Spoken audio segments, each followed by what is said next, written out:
Pada tahun 2019, Quebec diguncang oleh bencana yang tak terbayangkan.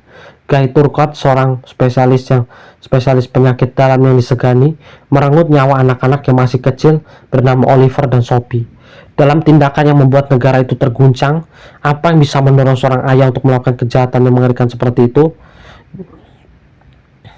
Kasus ini mengungkapkan jalinan rumit perjuangan emosional dan tantangan kesehatan mental dan dilema moral. Juri kemudian memutuskan bahwa Turcotte tidak bertanggung jawab secara pidana karena kondisi mental yang memicu kemarahan dan perdebatan yang meluas dari masyarakat maupun netizen. Bertahun-tahun setelah tragedi itu, persidangan ulang memicu pertanyaan yang tidak mengenakan tentang sistem peradilan, akuntabilitas, dan di mana empati berakhir. Pada bulan Februari 2019, Guy Turcotte melakukan kejahatan yang tidak terpikirkan yang mengguncang Quebec hingga ke akar-akarnya. Kedua anaknya bernama Oliver yang berusia 5 tahun dan Sophie yang berusia 3 tahun dihabiskan dengan maksimal di tempat tidur mereka sendiri. Turcotte, ayah mereka, menusuk setiap anak beberapa kali dengan mencoba menghabiskan dirinya dengan menelan cairan pembersih kaca. Petugas pertolongan pertama dihadapkan dengan pemadam yang mengerikan, dan seluruh negeri dibuat tak percaya atas hilangnya dua anak muda yang tidak masuk akal. Gelombang kejut dari tragedi ini menyebar seluruh masyarakat, menimbulkan pertanyaan yang tidak mengenakan tentang kesehatan mental, keadilan, dan moral. Dari luar, kehidupan Guy Turcotte tampak seperti kehidupan yang sukses. Sebagai seorang ahli spesialis penyakit dalam terkenal dan ayah dari dua anak, ia tampak memiliki segalanya. Namun di balik permukaan, kehidupan pribadinya mulai terurai. Pernikahan Turcotte dengan Isabelle Gaston, seorang rekan profesional medis, berada di ambang kehancuran. Perpisahan mereka yang terjadi pada beberapa minggu sebelum tragedi itu membuat diliputi kekacauan emosional. Kesaksian di pengadilan mengungkapkan kalau seorang pria diliputi oleh kesedihan dan kebencian. Jaksa penuntut umum menyatakan kalau tindakan Turcotte dimotivasi oleh keinginan untuk membalas dendam terhadap Gaston yang ia telah cepat melupakan hubungan mereka. Pada tahun 2011, kisah Guy Turcotte berubah tajam saat kasusnya dibawa ke pengadilan. Ruang sidang dipenuhi dengan emosi saat publik dengan cemas menunggu hasil dan bagaimana sistem hukum akan menangani kejahatan yang mengerikan itu. Baik jaksa, penuntut umum maupun pembela mengajukan argumen yang kuat. Jaksa penuntut umum mengakui kalau tindakan Turcotte dingin dan penuh perhitungan dan didorong oleh kecemburuan maupun amarah.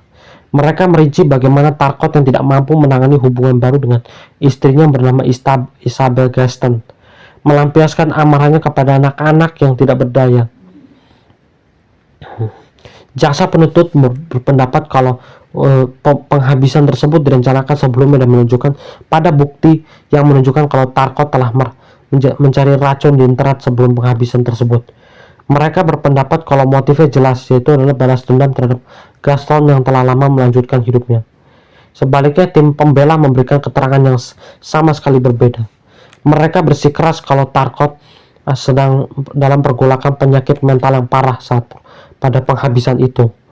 Seorang pengacara berpendapat kalau ia telah diliputi putus asaan yang luar biasa dan kehancuran emosional setelah perpisahan dengan Gaston. Mereka menghadiri saksi ahli yang bersaksi bahwa Turcotte tidak sehat secara mental ketika ia melakukan kejahatan itu. Inti dari argumen mereka adalah kalau ia tidak boleh dianggap bertanggung jawab secara pidana karena kondisi mentalnya mencegahnya memahami amoralitas. Banyak orang percaya di seluruh Quebec dan Kanada, reaksi publik cepat dan intens.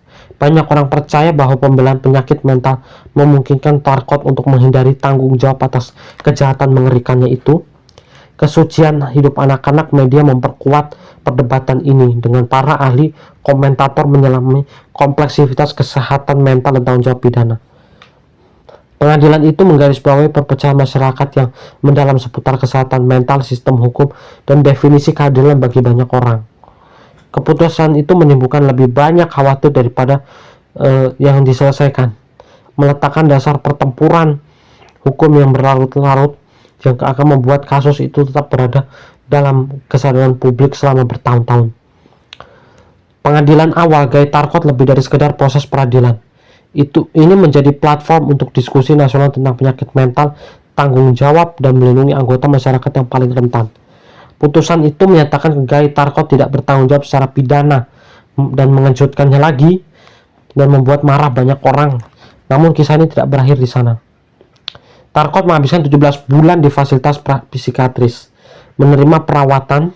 Pada tahun 2012, ia dianggap lagi berbahaya dan dibebaskan.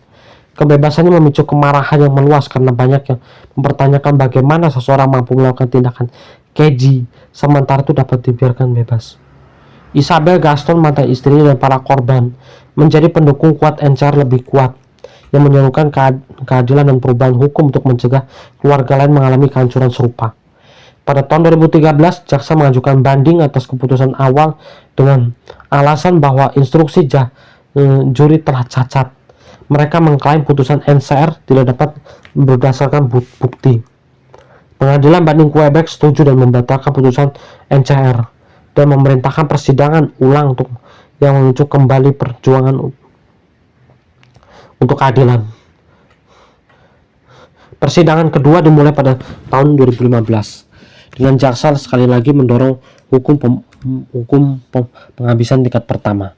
Mereka menyoroti kebrutalan dan sifat jahat yang direncanakan sebelumnya, menggambarkan Tarkot sebagai pria yang dipenuhi kecemburuan dan dendam. Sementara itu, pembelaan berpusat pada kesehatan mental Tarkot dengan menyatakan kekacauan psikologisnya membuat tidak mampu membentuk niat yang kuat. Setelah putusan, Isabel Gaston dan anak-anaknya itu menyampaikan pernyataan yang sangat emosional. Sementara dia menyatakan lega, dia juga mengakui rasa sakit yang tak tertahankan. Bagi masyarakat, putusan tersebut menawarkan rasa keadilan dan penyelesaian atas kasus yang telah memecahkan belah pendapat. Guy Tarkot dipindahkan ke lapas maksimum Port Courtin, di mana kehidupan di balik jeruji bisa memperkenalkan kenyataan pahit menjadi sasaran narapidana lain, yang merupakan cerminan jelas dan penghinaan mereka terhadap tindakannya. Lalu pada tahun 2016, pengadilan banding Quebec menolak permintaan putusan gugatan keluhan dari Guy tersebut. Ini menandakan kalau babak terakhir dalam upaya untuk menghindari konsekuensi tindakannya setelah kehilangan anak-anak yang tragis. Isabel Gaston meskipun sangat berduka menyalurkan rasa sakit dalam aktivismenya. Ia menjadi advokat vokal untuk reformasi dalam sistem hukum dan kesehatan mentalnya. Suara yang tak tergoyahkan menjadi simbol perubahan yang menyurati kekurangan dalam proses penjatuhan hukuman NCR. Meskipun hancur karena kehilangannya, ia muncul sebagai sosok yang tangguh yang menginspirasi orang lain untuk menghadapi ketidakadilan dengan tekad. Kasus tersebut memicu perbincangan nasional yang kritis terhadap keadilan, kesehatan mental, dan keselamatan keluarga. Banyak orang mempertanyakan mengubah pandangan politik, mendorong pemahaman yang lebih bernuansa tentang penyakit mental sekaligus menyerukan mekanisme akuntabilitas yang lebih kuat.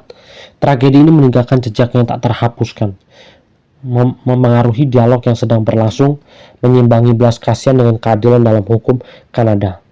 Kasus Guy Tarkot tetap menjadi satu pertemuan hukum yang paling mengganggu dalam sejarah Quebec, yang menimbulkan pertanyaan mendalam tentang kesaksian mental, keadilan, dan perlindungan publik. Para ahli hukum telah terus bergulat dengan kompleksitasnya, sementara advokasi Isabella Gaston telah menjadi kekuatan yang kuat untuk mereformasi bermakna. Reaksi publik pun beragam, memadukan kemarahan dengan refleks yang mendalam, mengungkapkan perjuangan masyarakat yang berkelanjutan untuk mendamaikan belas kasihan dengan akuntabilitas. Tragedi yang berfungsi sebagai pengingat yang jelas tentang nilai kehidupan dan perlunya sistem hukum yang melindungi semua orang. Kedepannya keadilan harus tetap adil dan penuh belas kasihan.